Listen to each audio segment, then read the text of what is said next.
Welcome back in. We're talking about if I rule the world, and it would not be a world you'd want to live in. This segment of our show brought to you by Nova Copy, located right here in Knoxville. All the backing and power of a national company. Nova Copy has 5 locations in Tennessee. They're expanding constantly at a rapid pace.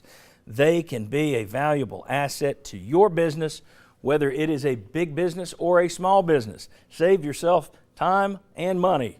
Nova Copy. All right, let's take a look right now over at the Nova Copy drawing board very quickly in this segment, guys. I want to talk about the fact that CBS Sports' Jerry Palm became the first bracketologist to list Tennessee in his projected NCAA bracket this week. He had them as a 9 seed. That was before they beat Arkansas, and that might have been after Arkansas, but it was before Missouri.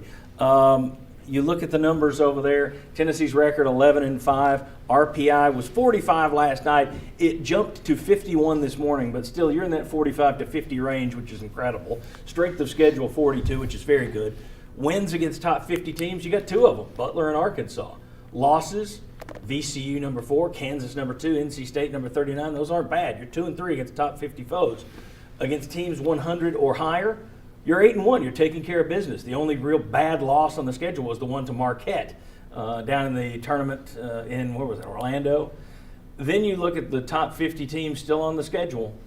Texas A&M, at Arkansas, Georgia, LSU at home and road, and then Kentucky. My question, though, should we be looking at these things so quickly? Should we be looking at the NCAA tournament right now? That's just for you, Mark.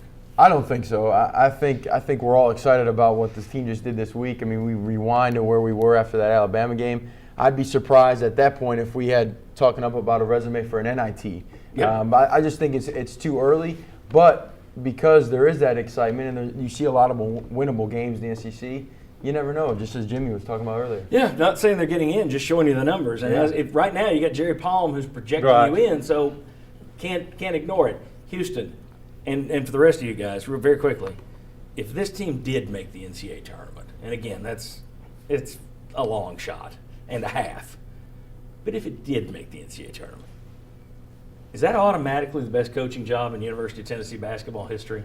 You know, it's just 56 days away from Selection Sunday. So I don't think it's too early. It's 8 weeks away, Chuck, from Selection Sunday. So yes, we've got to talk about it. It doesn't need to filter into the locker room. But you've taught me, John, a media type's got to look ahead, got to speculate. Got to speculate. But I do think if it does happen, he does put us in the NCAA tournament. I think without equal, it could be the best performance of any coach in UT history. Yeah.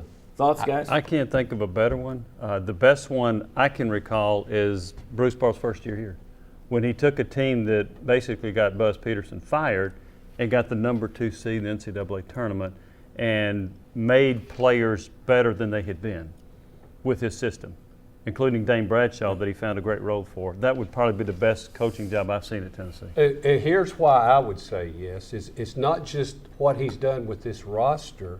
It's the roster he inherited and had 2 weeks after he took the job. Right. With the defections he had and then the players he had to bring in. This program could have been decimated for 3 years. And the changes he had to make on his own staff going into the season. Yeah. That gets forgotten. Well, We got to go ahead. The other point, I mean, the SEC is a lot tougher now than it's been in the last handful of years, too, because you've had all these coaching changers. So he's going up against better competition night in, night out.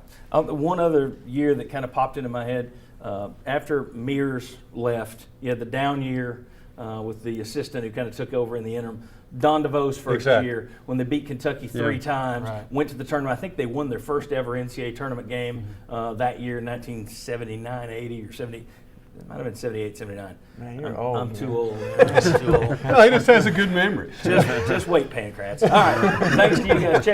Check out these guys on Overtime later today on our website.